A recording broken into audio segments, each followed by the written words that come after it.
చేసి మాకు ఇంకో ఇంతే జరిగింది ఇంకా జరగాలని అడుగుతున్నారు ఎక్కడన్నా? ఏమీ లేదు. పోనీయండి, అమరావతికి 50,000 కోట్లు ఇవ్వండి అని అధికార ముఖ్యమంత్రి అడగడు, ప్రతిపక్ష నేత అడగడు. మీరు గమనించండి, విచిత్రం ఇది. సో మరి మేము అమరావతి కొత్త రాజధాని కట్టుకుంటున్నాం, ఇది గ్రోత్ ఇంజన్ లాగా ఉంటుంది అని. ఇప్పుడు గుజరాత్లో గిఫ్ట్ సిటీ అని ఇచ్చి కంప్లీట్ ట్యాక్స్ కన్సెషన్లు ఇచ్చారు. మరి అమరావతిని కూడా గిఫ్ట్ సిటీ ఎందుకు చేయరు? మీరు పోనీ వైజాగ్ను ఫైనాన్స్ ఫిన్టెక్ వ్యాలీ కావాలని చంద్రబాబు లక్ష్యం, దాన్ని ఎందుకు చేయరు? కర్నూలులో డిఫెన్స్ కారిడార్ పెట్టాలన్నది చంద్రబాబు హామీ, అది ఎందుకు పెట్టారు? సో మీకు అమరావతిలో క్వాంటమ్ వ్యాలీ పెడుతున్నారు, నేషనల్ క్వాంటమ్ మిషన్ అమరావతిని కేంద్రం చేయొచ్చు కదా, ఎందుకు చేయరు? అవి తీసుకెళ్ళి ఎందుకు గుజరాత్లో పెడతారు? దీనికి ఆన్సర్ ఉండాలి కదా. సో ఈ ప్రశ్నలు అధికార పార్టీ అడగదు, ప్రతిపక్ష పార్టీ అడగదు. ఇది railway zone, Visakha railway zone, అన్యాయంగా దాంట్లో ఆదాయం వచ్చే వాల్టర్ డివిజన్ తీసేసి ఇస్తున్నారు. ఆదాయం లేని రైల్వే జోన్ మిగులుతోంది, అది కూడా ఇంతవరకు ఏమైందో ఎవరికి తెలియదు. ఎందుకు రైల్వే జోన్ గురించి అడగరు? బెంగళూరు కొచ్చిన్ మెట్రోలకు కేంద్రం విరివిగా ఉదారంగా నిధులు ఇచ్చింది, ఎందుకంటే అక్కడ ఎన్నికలు ఉన్నాయి కనుక. మరి విజయవాడ విశాఖపట్నంలో మెట్రోకి ఎందుకు నిధులు ఇవ్వరు? ఇవి అడగచ్చు కదా. ఇవి అడిగితే రాష్ట్రం అభివృద్ధి అవుతుంది కదా. ఎంతకాలం ఈ లొల్లి? అమరావతి చట్టం చేసాం, సంబరాలు చేసుకోండి, మావిగన్ అని జగన్, లడ్డు మీద గొడుకో పందికో అన్నీ అయిపోయింది. ఇప్పుడు అయిపోయింది, ఇంతవరకు ఏం చేస్తలేదు. లడ్డు మీద కంప్లీట్ డిస్కషన్ బంద్. వివేకానంద మర్డర్ కేసు ఏమైంది? ఇంతవరకు ఏం లేదు. మళ్ళీ దేని మీద ఏం కాదు. మీరు విచిత్రం చూడండి. ఇప్పుడు లడ్డు కలితే అని అంత అన్నారు, ఇంతవరకు ఎవరన్నా అరెస్ట్ చేసిండ్రు? చిన్నప్పన్ అని ఒక పిఎన్ అరెస్ట్ చేసిండ్రు, ఇంతవరకు ఎవరన్నా ముట్టుకున్నారా? ఏం, నథింగ్, జీరో. మీరు చూడండి 2029 వరకు ఎవరిని చేయకపోయినా ఆశ్చర్యం లేదు. శ్రీశైలం లడ్డులో కల్తీ అన్నారు చంద్రబాబు నాయుడు, ఇంతవరకు ఎఫ్ఐఆర్ ఇచ్చిందా? No FIR. అసలు అమెరికా కోర్టులోనే కేసు పడింది.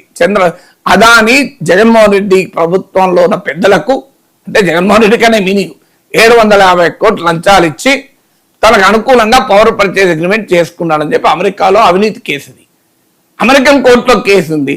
దానిపైన ఇప్పుడు ఆర్థిక మంత్రి కేశవ్ అంతకుముందు హైకోర్టుకి వెళ్ళాడు, సెంట్రల్ ఎలక్ట్రిసిటీ కమిషన్కి వెళ్ళాడు. అధికారం ఇప్పుడు చంద్రబాబు నాయుడు ముఖ్యమంత్రి. ఎఫ్ఐఆర్ కేసు పెట్టారు జగన్ మీద? No case. మీరు గమనించండి, ఎక్కడ కేసు లేదు జగన్ పైన, ఎఫ్ఐఆర్ లేదు. 750 కోట్లు ముడుపులు తీసుకున్నాడని అమెరికా కోర్టులో కేసు వేస్తే ఆంధ్రప్రదేశ్లో ఎఫ్ఐఆర్ కూడా దాఖలు కాదు. ఎందుకు మరి జగన్ పైన? నేను ఎవరిపైన? జగన్ పైన.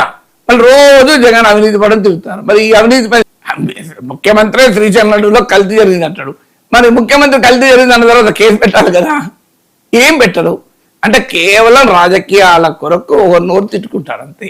ఇందులో రాష్ట్రం లేదు, రాష్ట్ర ప్రజల సమస్యలు లేవు, ఆంధ్రప్రదేశ్ అభివృద్ధి లేదు. It's a very very unfortunate thing. ఆంధ్రప్రదేశ్కి ఇది క్షేమదాయకమా? నిన్న కాక మొన్న చిరంజీవి గారు అన్నారు కదా, చిరంజీవి గారు అయితే జగన్ పేటేం కాదు కదా.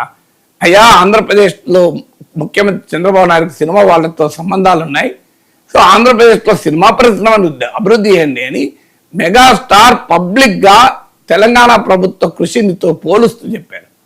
మరి చిరంజీవి మాటలకు కూడా గౌరవం ఇయ్యరా?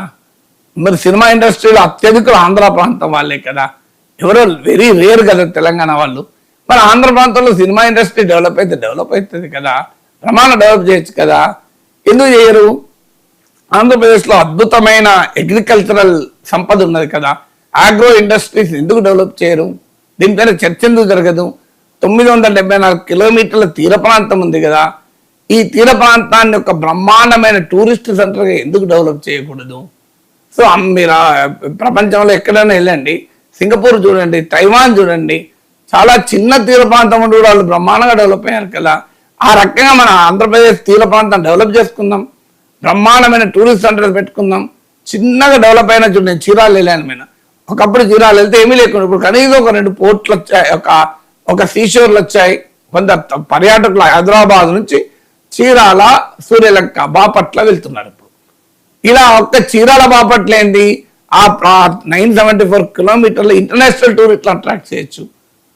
బోలెడు గోవాలు తయారు చేయొచ్చు, బోలెడు అన్నమాన్ తయారు చేయొచ్చు. ఎందుకు చేయరు? ఆవేదన వస్తుంది. ఇంత అవకాశాలు ఉన్నాయి కదా ఆంధ్రప్రదేశ్కు, దీన్ని డెవలప్ చేయొచ్చు కదా. దీనిపైన చర్చ జరగచ్చు కదా అధికార ప్రతిపక్ష పార్టీల మధ్య.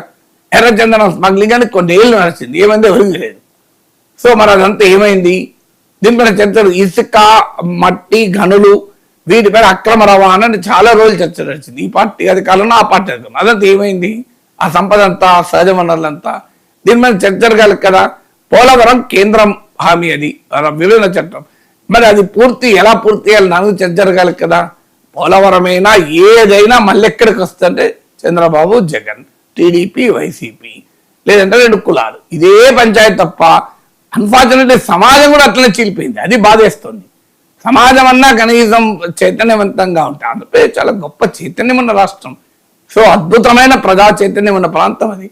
సో తెలంగాణ మీకు అన్ని రకాల చైతన్యం, మీకు మామూలుగా సంఘ సంస్కరణ ఉద్యమం కందుకూరు వీరేశలింగం పంతులు లాంటి వాళ్ళు, స్వాతంత్రోద్యమం అల్లూరి సీతారామరాజు లాంటి వాళ్ళు, చీరాల పేరాల సహాయ నిరాకరణ ఉద్యమం, మీకు శ్రీకాకుళం సాయుధ రైతాంగ పోరాటం, చలపల్లి జమీందారీ వ్యతిరేక పోరాటాలు, ఇన్ని అద్భుతమైన పోరాటాలు